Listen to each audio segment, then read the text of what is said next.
It's a risk. Oh, that storm is going to be bad when it gets there. You have nowhere to hide and no one to help you. It's coming.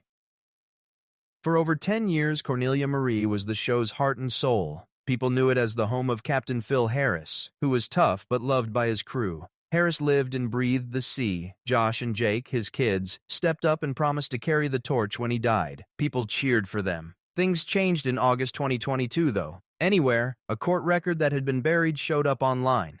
At first, it looked like just another old court case, but as more was learned, it was clear that Josh Harris had been keeping a very bad secret for 24 years. A crime that was so upsetting and sad that it really shook fans to their core. In just a few days, Discovery got rid of all traces of Cornelia Marie from its shows. Then came streaming services that pulled whole seasons almost overnight.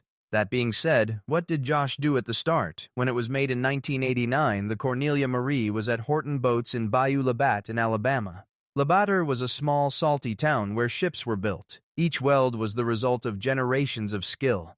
The town had launched hundreds of boats over the years, including shrimp boats, trawlers, and crabbers. It was known for its hard-working yards and experienced builders. The Cornelia Marie wasn't just another job, though. It was the end of an age. This was the last big business project that famous shipbuilder Elmo Horton was in charge of. His name is still remembered with respect in Gulf Coast maritime circles. The Cornelia Marie was made to do well in the Bering Sea. It has a heavy steel frame, a wide beam, and a long, smooth deck. From bow to stern, it was 128 feet long, and the beam was 28 feet wide. It sat deep and steady with a draft of just over 11 feet. It was made of heavy steel, and was designed to handle the rough conditions of the Bering Sea. Everything about it, from the heavy weight it carried to the strengthened hull, was made to last. It had real speed below deck. 2 Cummins. The Cornelia Marie's QSK-19M diesel engines gave it the power to break through waves and get away from storms that were coming. The boat could go as fast as 14.5 knots, which is fast for a boat of that size and type. Each engine had 750 horsepower. In short crab seasons, that speed was important because time was running out.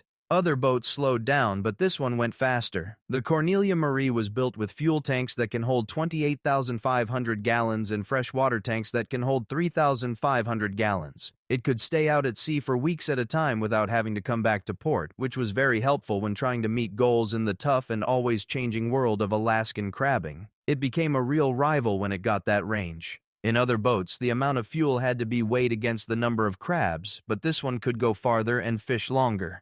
Out in the Bering Sea, time is of the essence, and weather can cut you off from help for miles. Being able to take care of yourself could mean the difference between making money and losing it, or between staying alive and dying. At the time, it cost $2.5 million to build, which was a huge investment, but the risk paid off. The Cornelia Marie quickly became known for more than just its strength. It was also known for being efficient, reliable, and able to carry heavy loads in the roughest seas on Earth.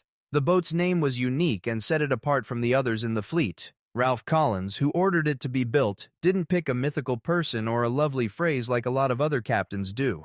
It was named for his wife, Cornelia Marie Collins. This was an honor for working together. Cornelia didn't just sit there and watch. She worked in the business right next to him, taking care of finances, logistics, and all the other things that keep a boat going that you can't see. It was a sign of respect to name the ship after her. Cornelia stayed a part owner even after they got divorced. The name was stuck on the ship the whole time. It was more than just paint and letters by that point, and in the end, millions of people would know the name.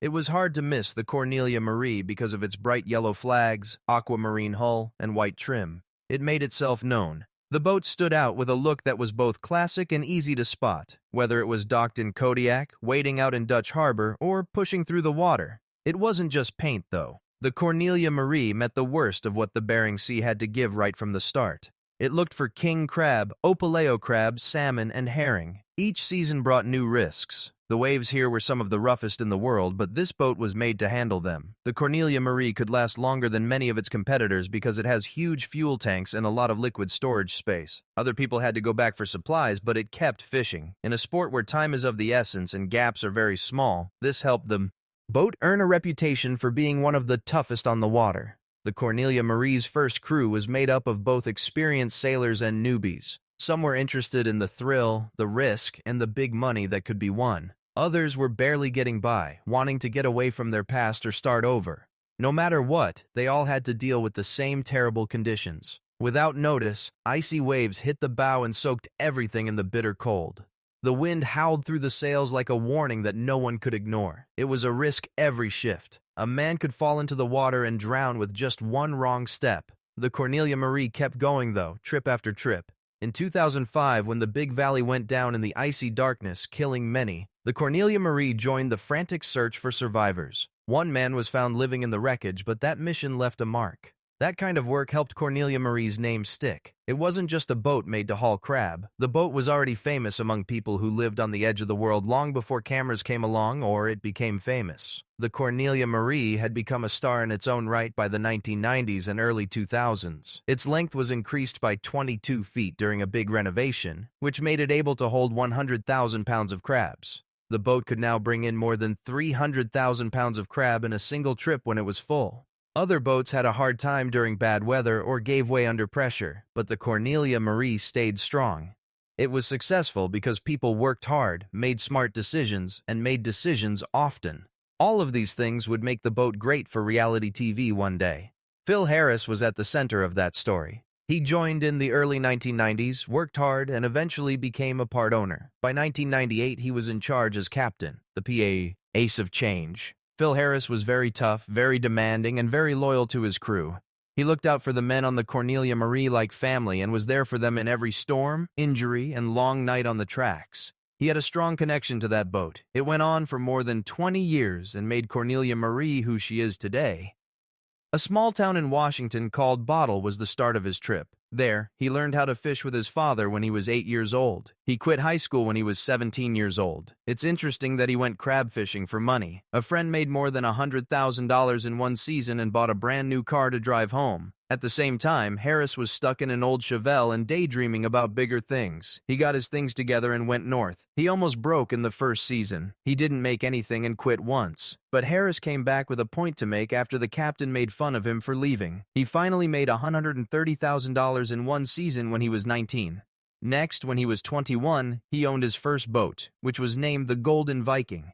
On his birthday, his captain gave him the wheel. That should have been a reason to celebrate, but instead it left them with a huge debt, broken gear, and the almost impossible job of becoming respected as a young captain. He was looking at $50,000 in fixes that had to be done right away at one point. Harris didn't leave like most people would have. He was known as one of the toughest and smartest leaders on the Bering Sea by the time he was in his mid-20s. It was known that he smoked a lot and gave directions, but he really cared about people. He shared the money fairly. His team looked up to him because he never asked them to do something he wouldn't do himself. A lot of them kept coming back season after season, even when the sea was at its worst. The rest of his life was a different story. There have been 2 divorces and problems with drug abuse. There were some things he did badly, but he gave his all to the boat and the people. He couldn't sleep at night because he thought that when the crab pots were empty, his team might not get anything. He just couldn't agree with that. The Cornelia Marie went through a lot of changes while Harris was in charge. The boat was taken apart into 4 parts and made 22 feet longer during a big repair. That made it possible to hold 100,000 pounds more crab. Josh and Jake, his kids, joined him on deck, making the Cornelia Marie more than just a fishing boat. Something big took place in 2005. Season 2 of Deadliest Catch picked the Cornelia Marie as one of only 4 boats that would be shown in full. The job of the producers was hard. There were more than 250 boats in the Bering Sea, and they all wanted the best. They got down to about 89 on the list by the end. Because it caught so many fish, and because of Captain Phil Harris, the Cornelia Marie stood out. At first, Phil wasn't sure. He didn't like the thought of cameras following his team around. He was afraid that shooting would get in the way, slow things down, or even worse, catch something that should have been kept secret during a dangerous situation. Discovery Channel wanted a boat that would work, but Phil wanted to keep the focus on fishing and keep his crew safe. In any case, the time was right. That year, there were big changes in the business world. The old crab season was like a race, but the new system of individual fishing quotas took its place. The chaos slowed down, but the bar was raised. The boats that were chosen had to be the best ones. The Cornelia Marie had worked hard to get into that exclusive group. When Phil brought his kids Josh and Jake on board, it was a brave move. It gave the show a whole new level. Phil didn't treat them differently, though. Like everyone else, he pushed them hard. What people saw on TV was real. The work, the stress, and the times when being a father and being a boss didn't get along. Fans still remember one scene, when Phil looked at Jake and told him, "Man, you need to go to school." Well, you'll at least have a chance. The cameras watched as the brothers learned Ah Chun